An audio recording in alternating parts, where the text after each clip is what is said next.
Okay, I hope you can all see good news.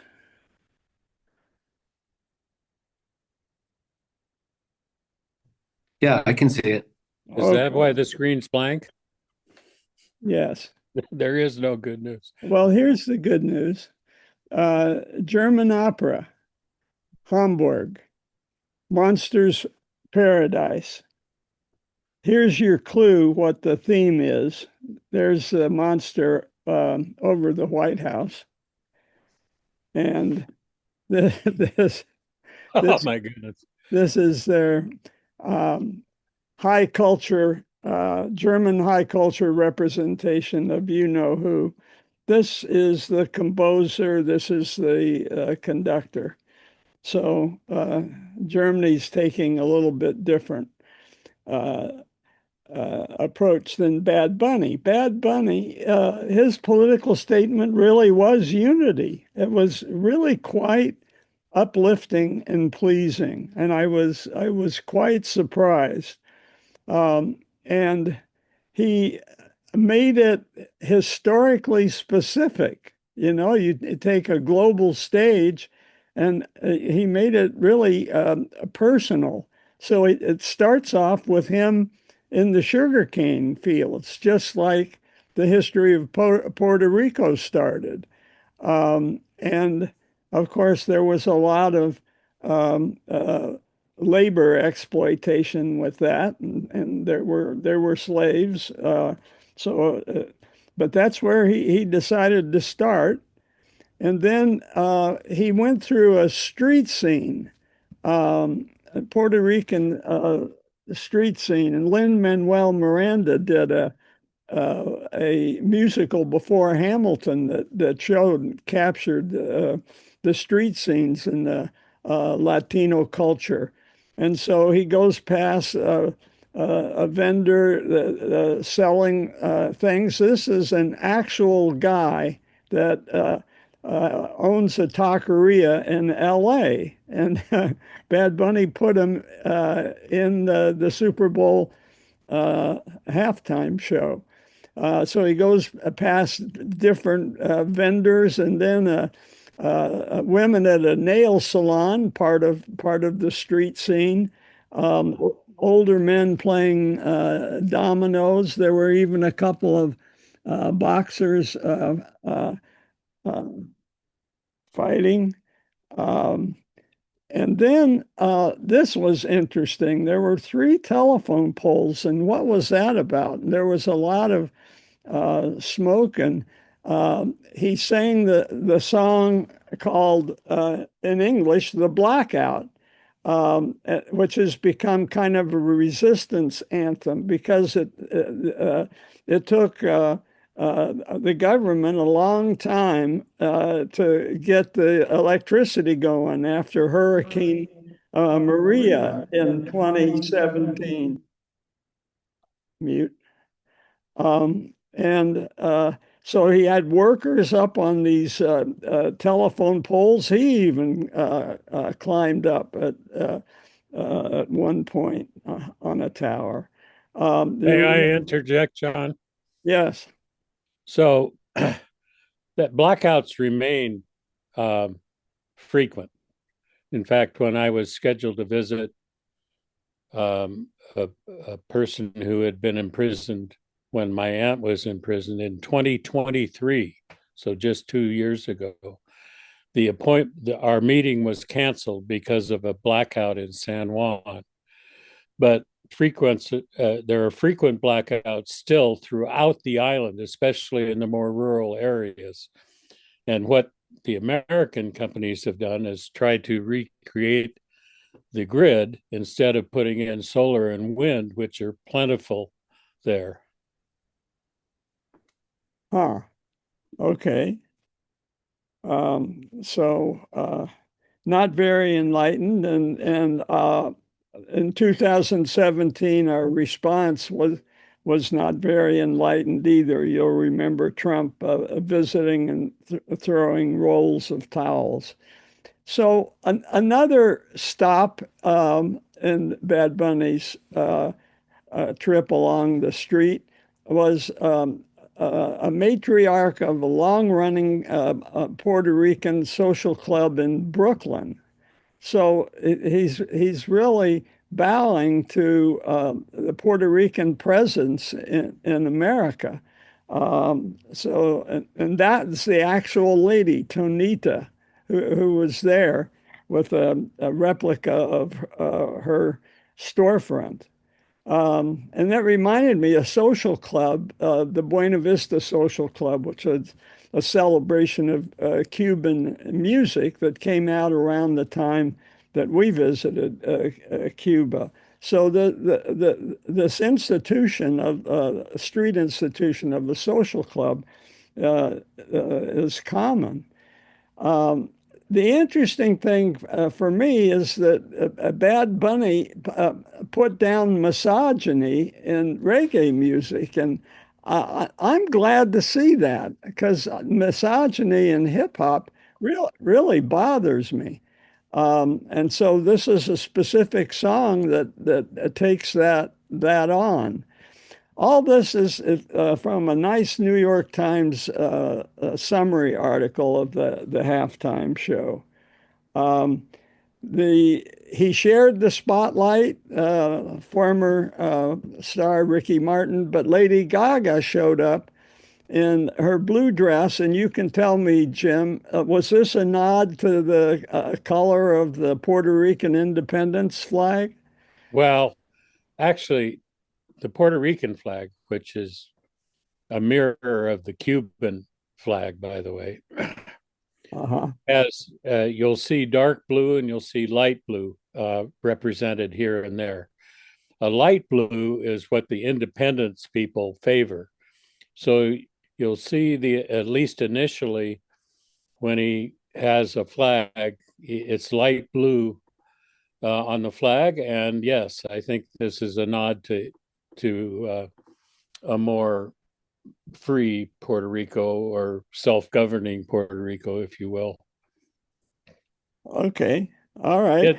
He's been moving in that direction through the last couple of years, is becoming more open about his at least independence people think he's emerging as favoring independence. Okay. That's cool.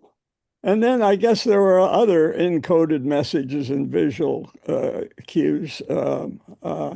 So, it was a subtle performance. And then the New York Times says even freedom and joy themselves can be acts of resistance. And it was the joy in the performance was infectious, even though we couldn't understand the words. Um, uh, there was no moment where he called out ICE like he did that at the Grammys. But there was a sly reference.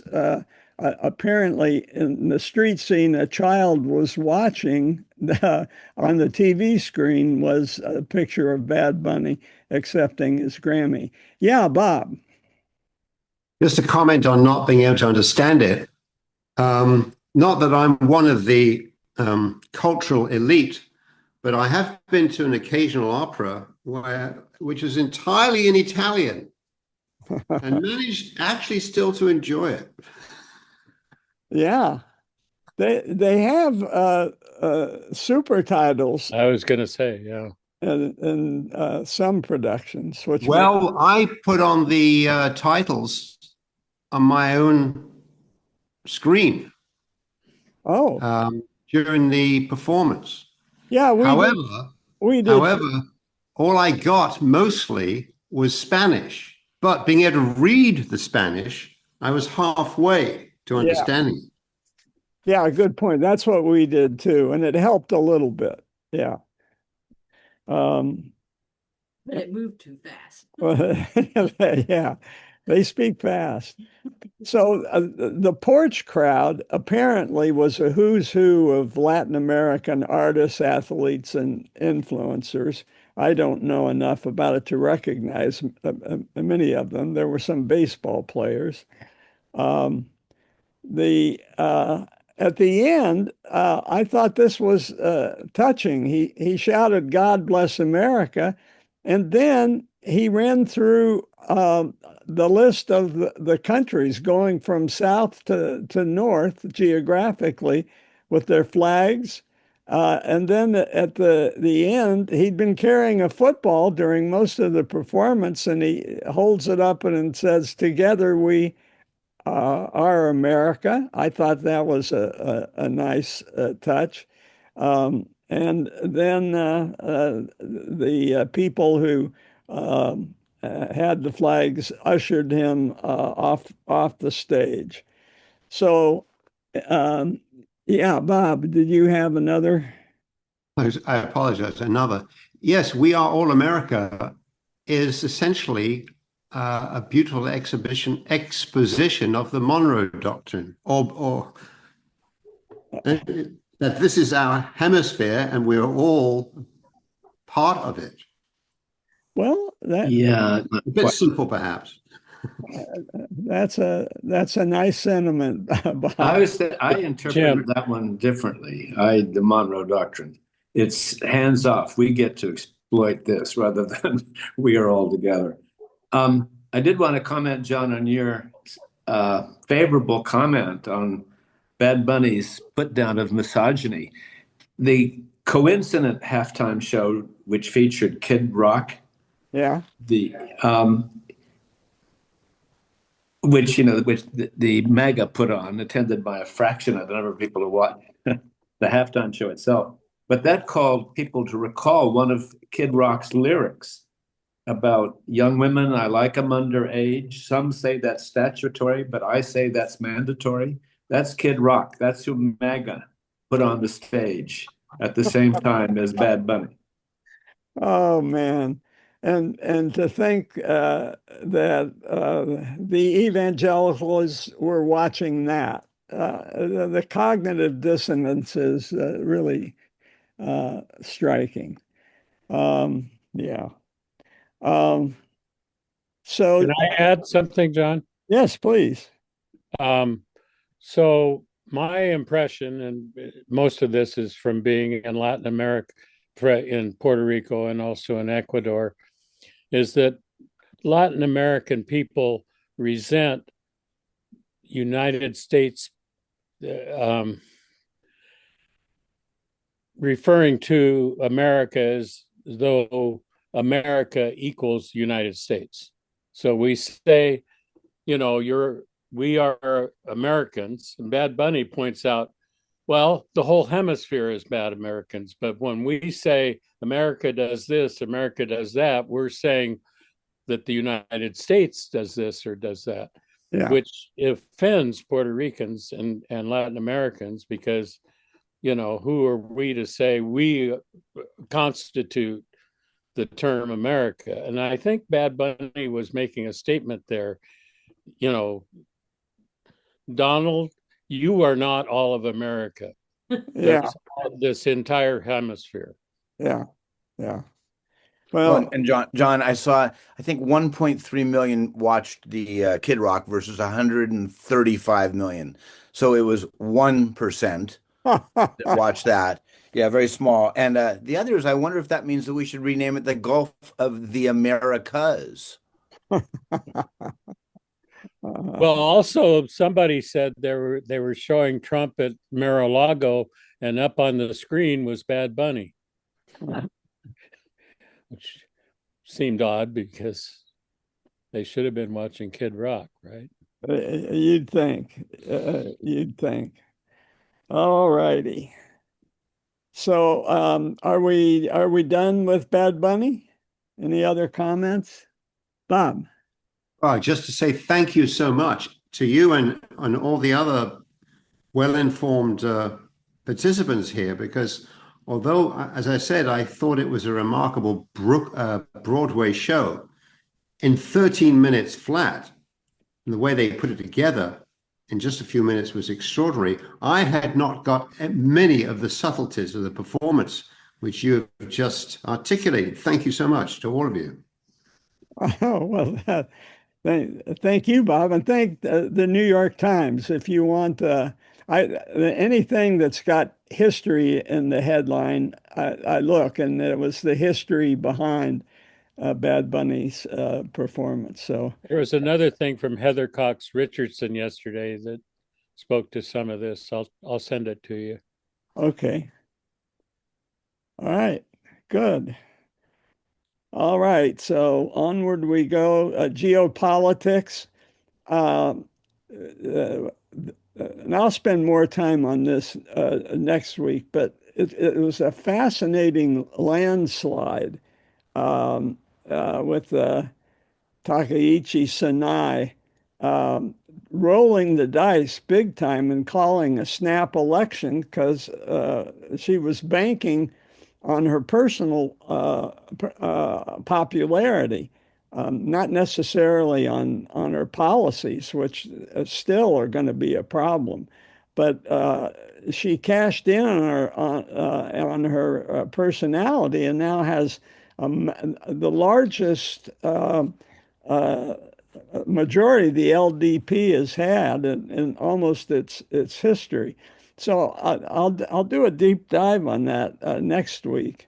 Um, but already she's doing some things that she didn't feel empowered to do before the election. She just made a commitment to join a NATO plan to supply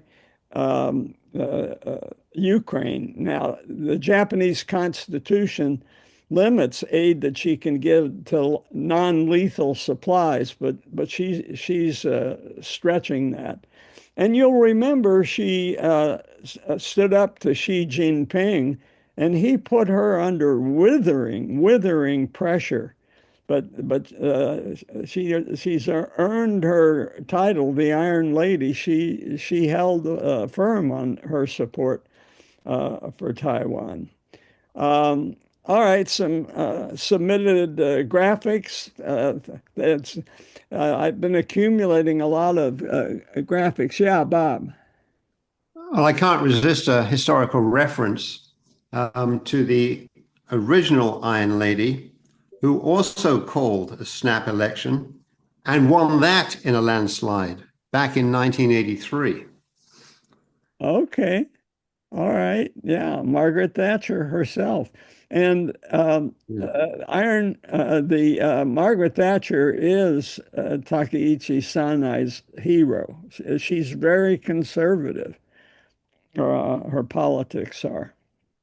And you'll remember that she won a little bit by bashing foreigners and immigrants. So it's gonna be a rough ride a little bit with her for liberals, but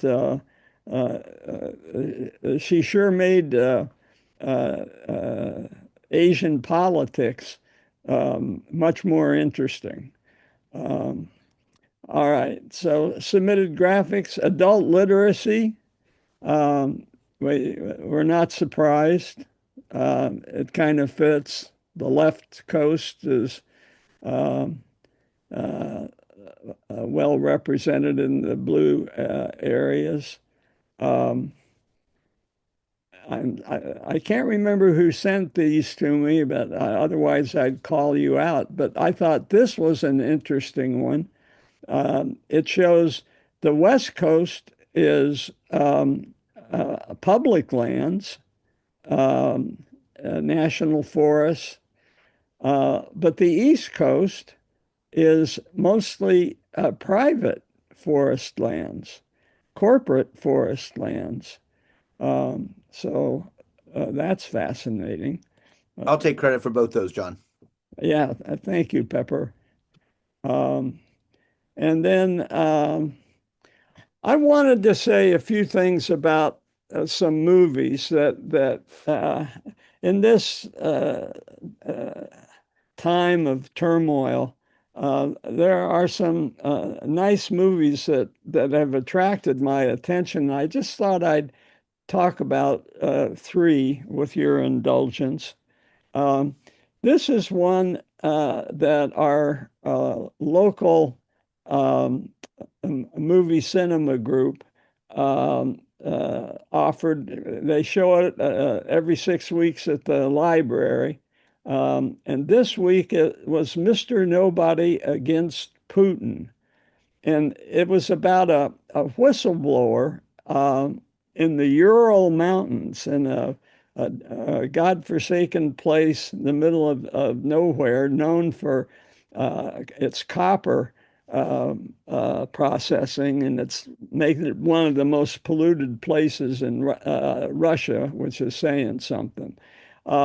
And it's the resilience of this guy to take a stand against Russia's autocratic state.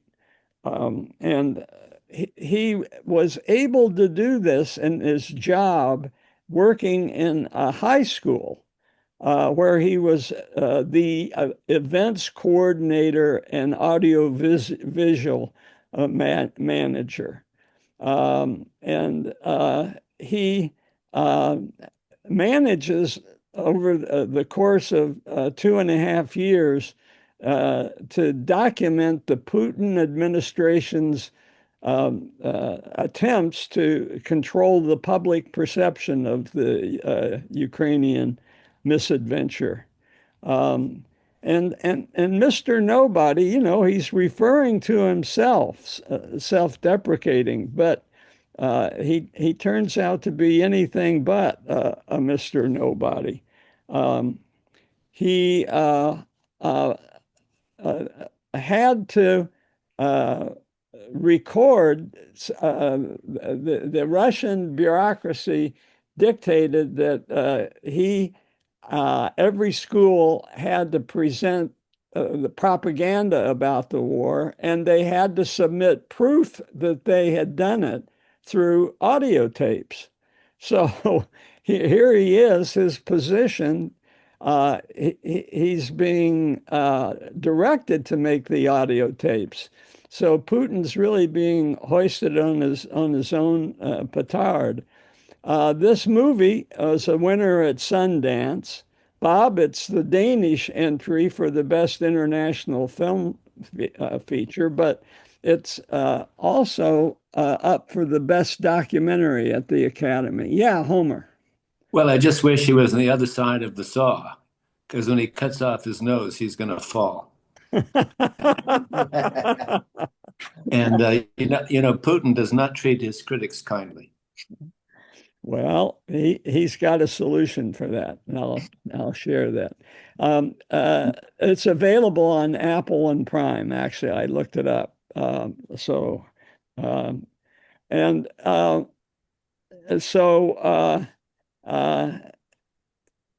was noodling around on the internet one night, and he saw an appeal from a political group asking for volunteers to collaborate. And he responded. He jumped on it. It was a lifeline for him.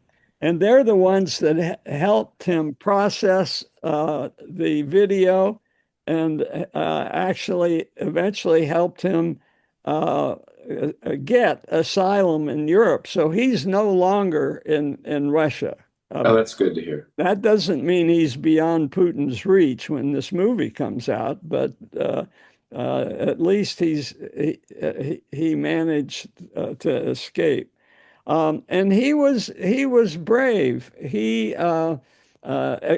expressed his resistance to the Ukraine operation in very subtle ways, but it was noticeable around the school. Nevertheless, he was respected enough that he was able to continue to work, even though everyone knew he was opposed. And on his last day at the school, he says he's taking a sabbatical. He does not announce that he's leaving the country. They just think he's going on a sabbatical. And it's not really a spoiler. I want you to watch this movie because you see that he's really respected. He comes across and he stages himself as a Mr. Nobody, but he's far from that. It's a kind of a misdirection, which gives the end of the film a little wallop, which I just spoiled for you. Sorry. Um, so that's film number one. Film number two, a little more familiar. It's The Rise of the 49ers. AMC put together a 4-hour documentary on the glory years of Bill Walsh and Joe Montana. And I recommend it highly. You see a lot of familiar faces like Ronnie Lott. Uh, Joe Montana is, this is a funny moment. He is got 2.5 minutes left in a Super Bowl game. The 49ers are behind by 5 points, and he returns to the huddle and he shocks his teammates by pointing out that John Candy is sitting in the first row right over where everybody can see him.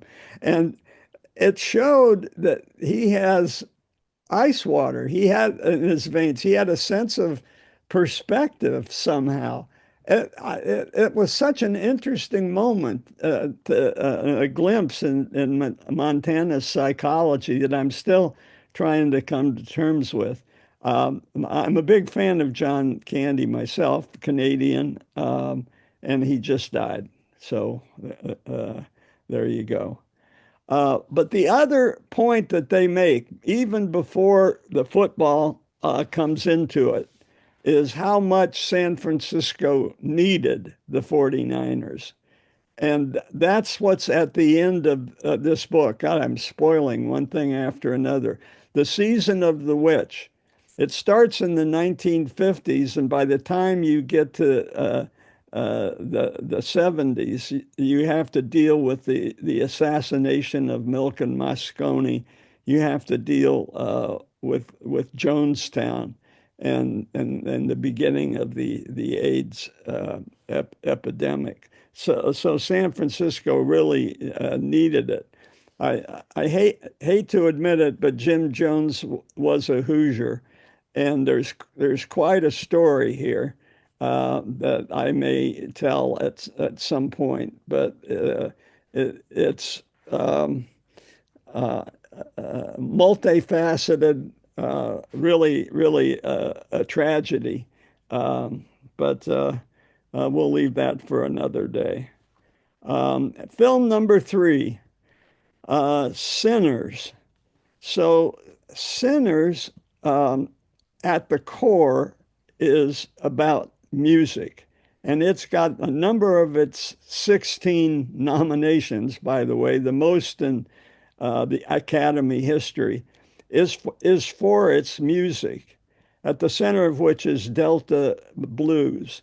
And Iko and I went down the Mississippi and stopped at the museum, Delta Blues Museum in Clarksdale, which isn't far from here, up in northwest Mississippi.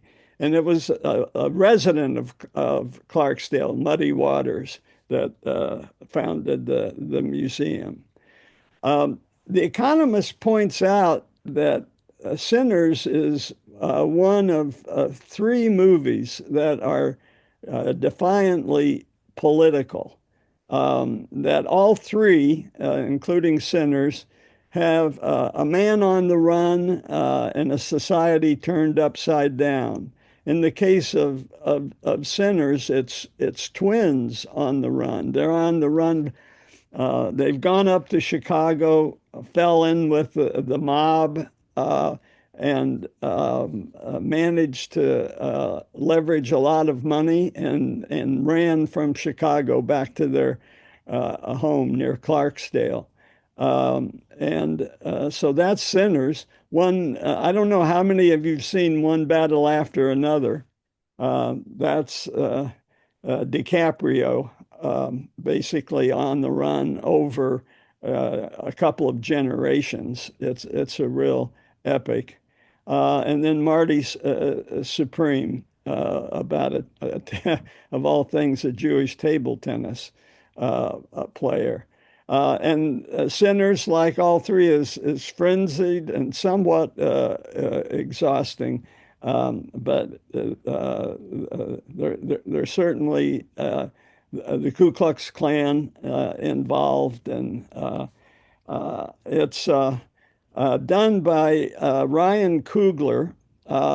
He made his reputation in Hollywood doing a Marvel comic book Black Panther, which is, I don't think, any of our cup of tea.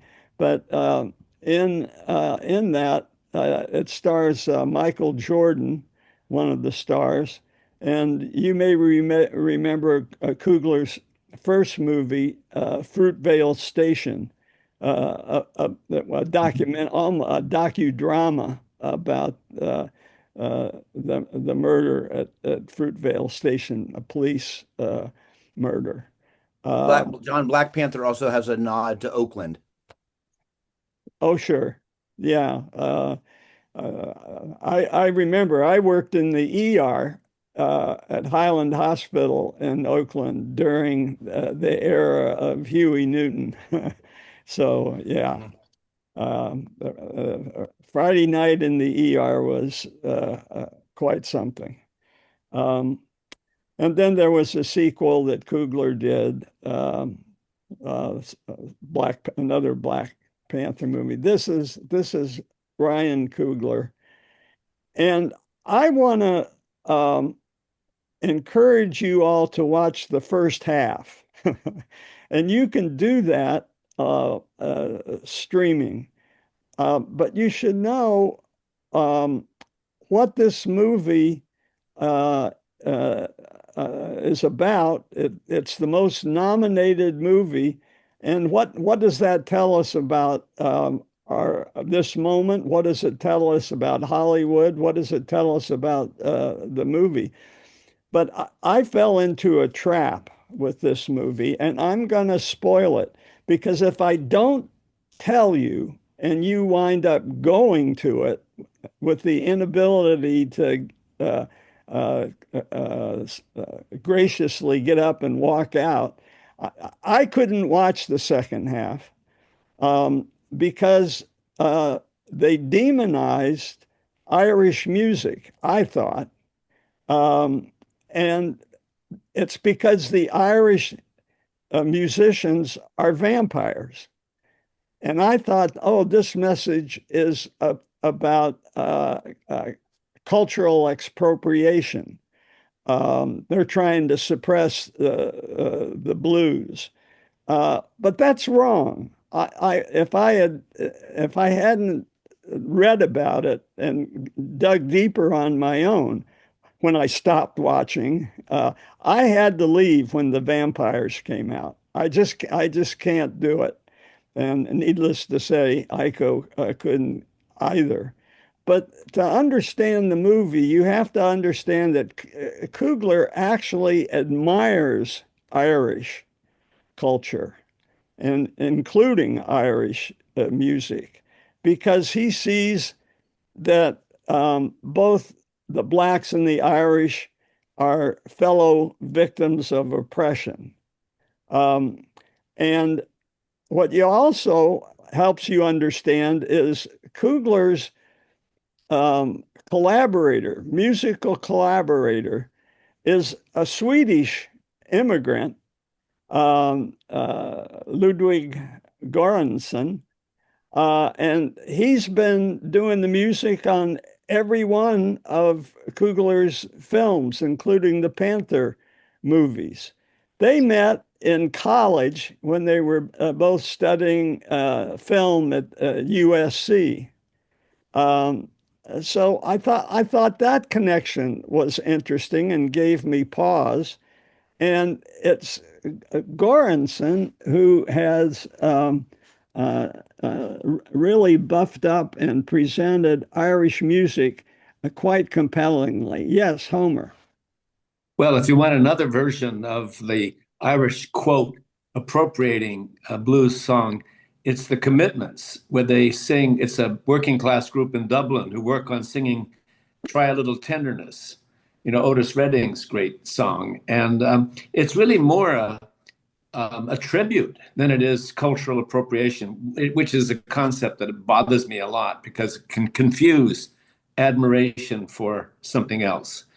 And so there's another, it's actually quite a good movie, especially if you like Otis Redding and you like the Irish. So I recommend it to you. The Commitments. Okay, Homer, you set me up quite nicely. Oh, shoot. Yeah, and it's actually Wilson Pickett. Oh, they're waiting for him, but they sing an Otis Redding song. Okay, true. Fair enough. They're waiting for Wilson Pickett, who never shows up. And this, you remember the line when they're in Jimmy Rabbit's household and they encounter his father, and they they go out to the hallway, and they see that his father has put up posters of Pope John Paul, of course, and Elvis.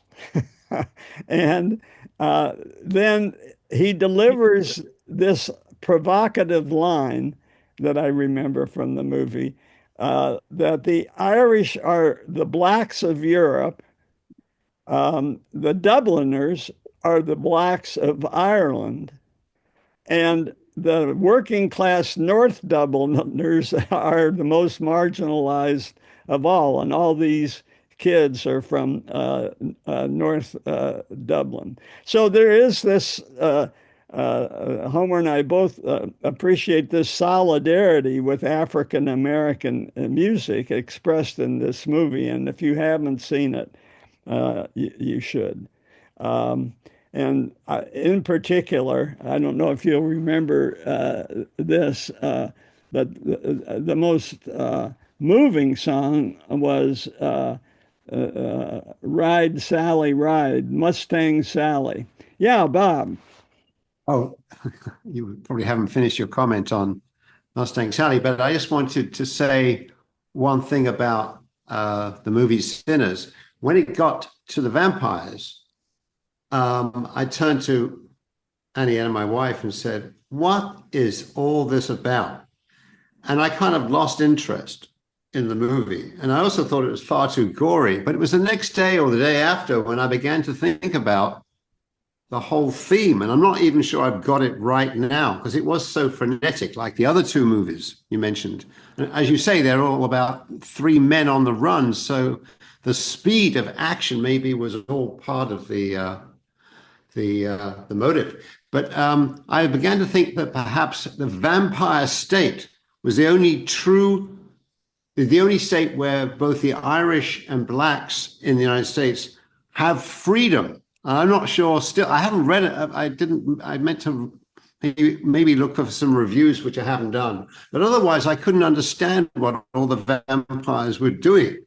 And the Irish, by the way, it was one Irishman on the run who's a vampire, but of course, he turned the other Irish American couple into vampires, which is what happens, when you get bitten in the neck. So watch out. That's what I've heard. That's what I've heard.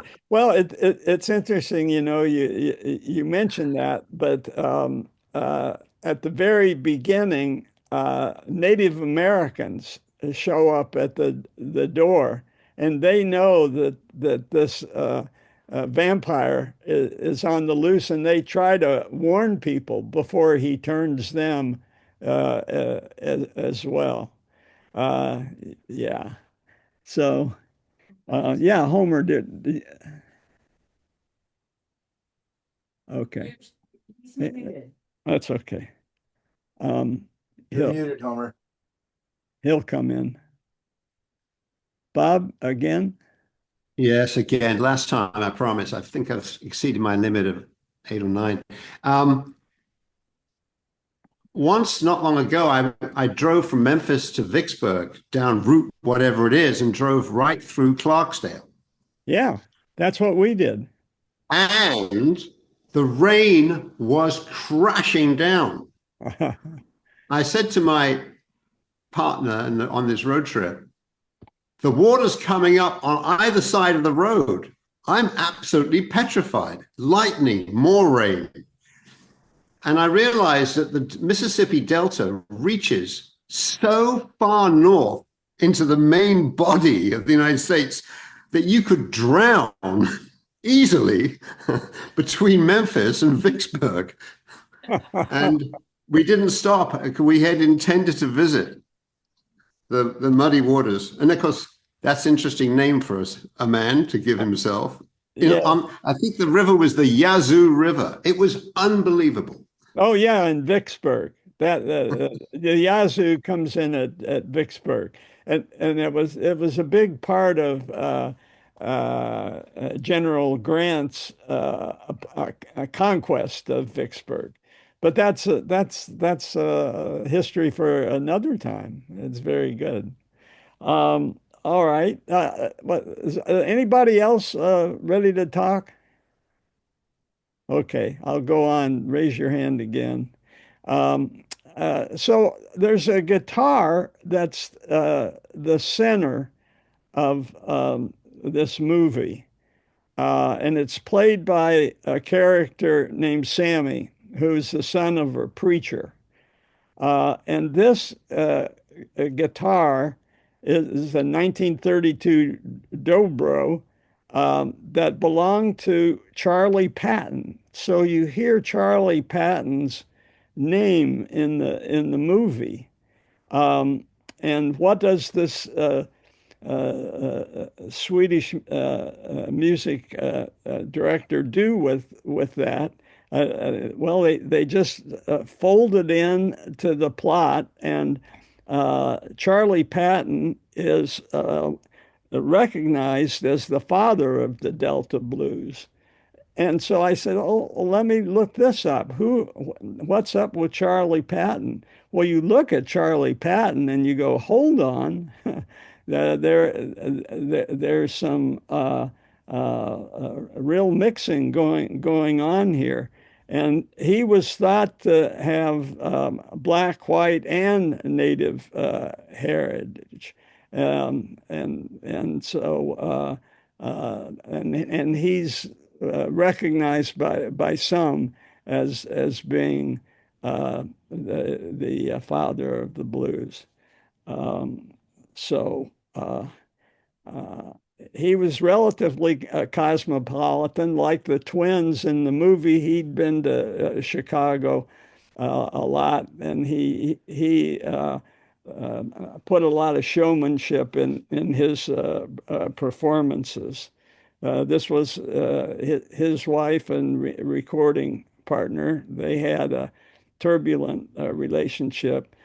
He died prematurely of mitral valve disorder, which I thought was interesting that that somehow made it into his Wikipedia entry that they had that. But he's been recognized by a name that's familiar to most of us, John Fogerty of the Creedence Clearwater Revival. Yeah, Bob. You're muted.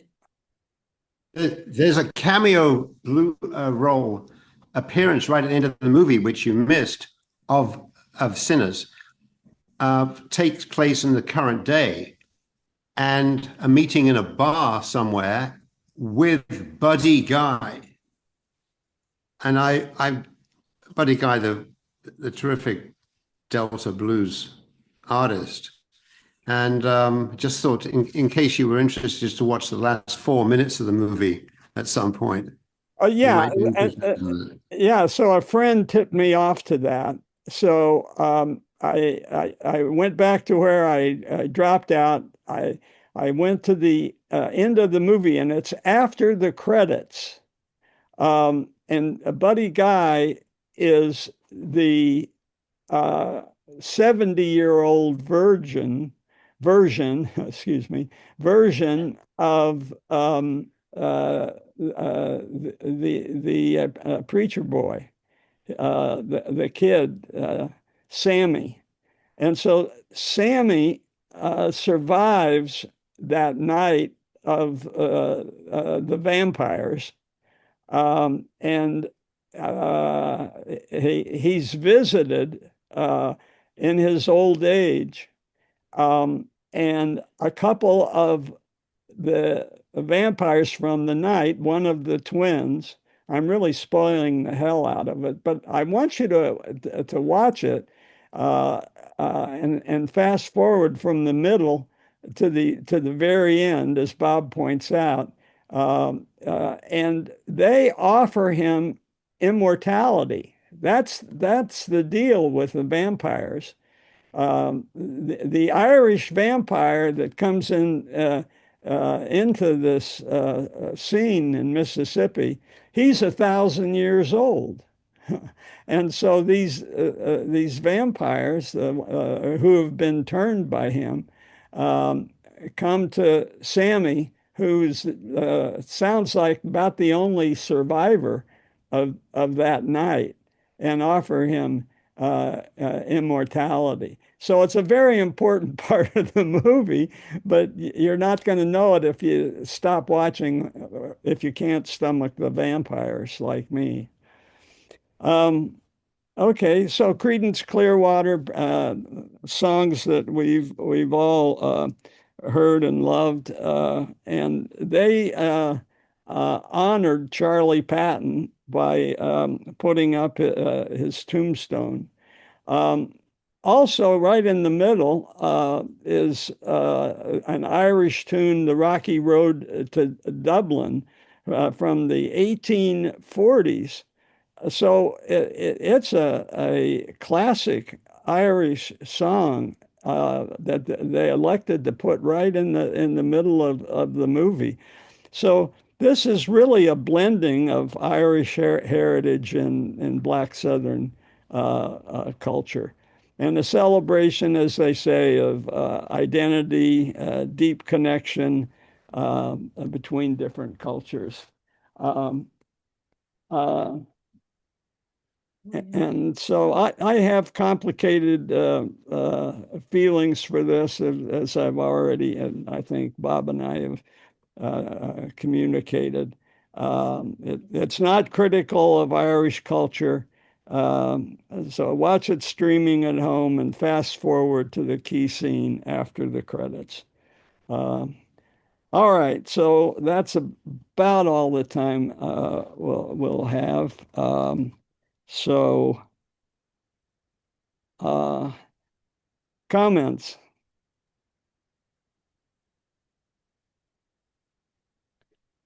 Okay, well, a comment on Marty Supreme then. That movie was perhaps the most frenetic of all three, I think. You saw it. I haven't seen it yet. Do you recommend it? Again, a movie which, by the end of watching it, I thought, wow, I'm exhausted. And then 2 or 3 days later, it began to make a lot more sense than it initially did. The way it's filmed with enormous close-ups. I mean, most of the filming is just close-ups, and it's as frenetic as the Lower East Side must have been around 1950. I think that was the whole context. So I now recommend it. Immediately after watching it, I thought, I'm not going to recommend this to anybody. By the way, it is based on a true events. There was this Lower East Side Jewish table tennis player who actually did win the British Open Table Tennis Championship in 1952. And not a spoiler alert exactly, but that was not quite the outcome, because he faces up, and it's part of the theme of the movie, to a Japanese player, which is the competition. And it's a very interesting outcome between Marty Supreme and the Japanese hero table tennis player, which takes place in Japan, I think in 1953. Anyway, that's all. Great ping pong. It's great scenes of ping pong. I'm a ping pong player, so if you like that, it's a lot of action, a lot of really good playing. Do you think some of that ping pong, as you call it, it's table tennis, David? Whatever. Do you think some of that was AI or CGI? Probably. It was wonderful stuff. Yeah. And a friend of mine said the movie seemed like a pretense to have, I forget what the actor's name is, but like him in the most outrageous kind of crazy moments of things just going sideways and other sideways. And it was, as you say, it was pretty disjointed, but yeah, I thought it was an interesting movie.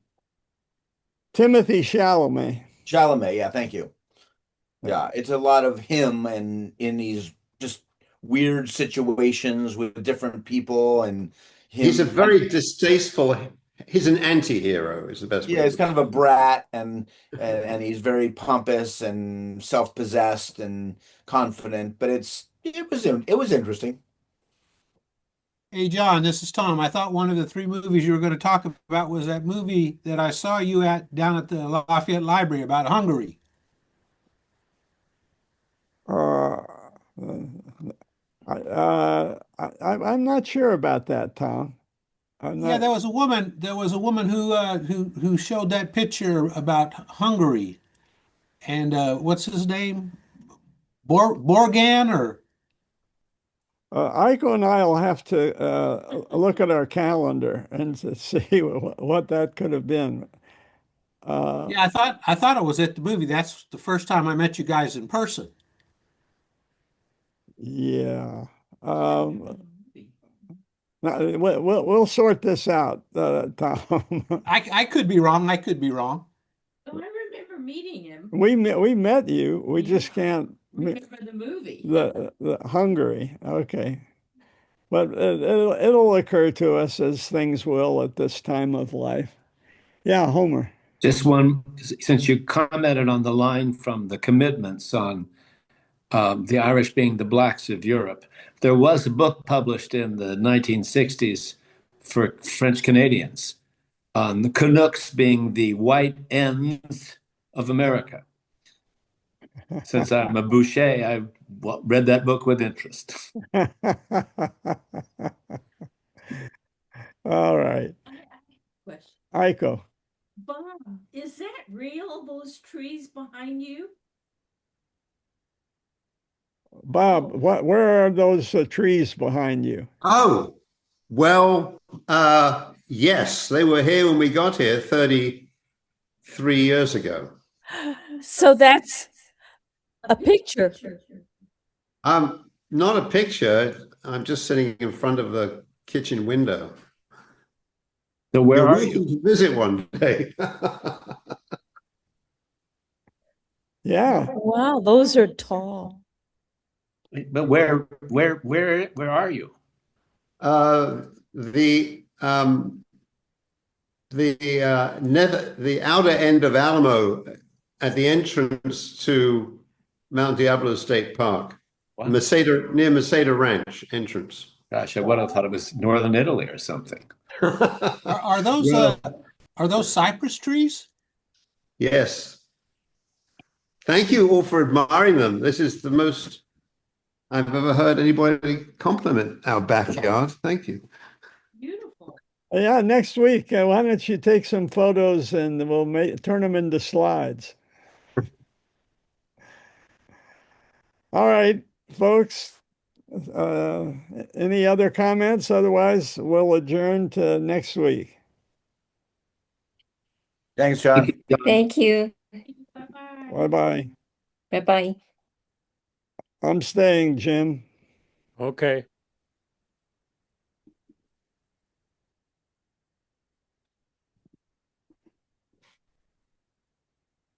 Let's see here. I have to, let me look at my calendar, Your Jim. busy social calendar. Yeah.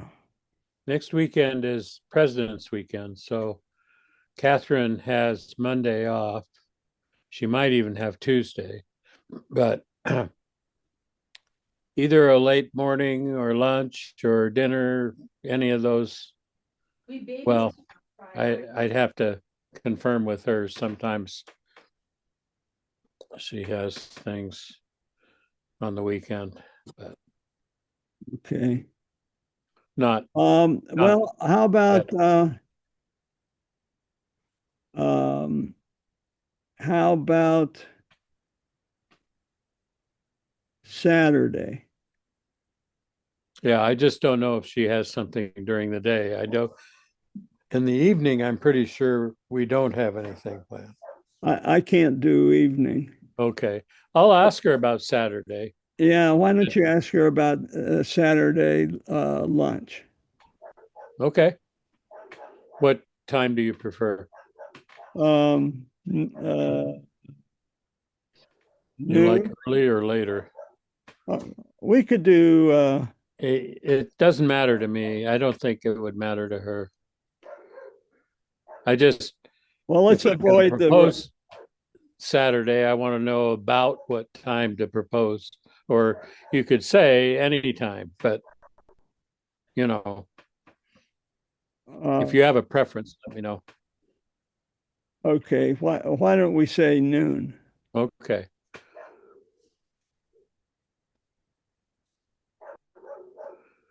I'll ask her.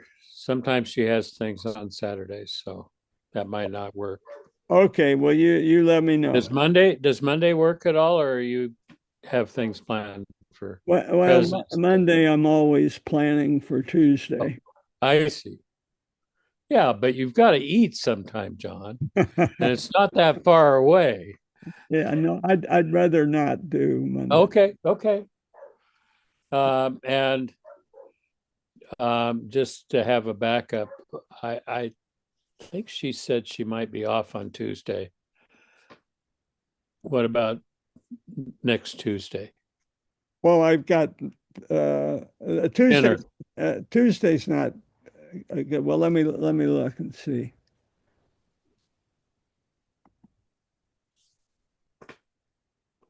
I know you're still prepping at Tuesday noon. You're putting the fine touches on the presentation. Yes, I am. Are you still recording? God, I hope not.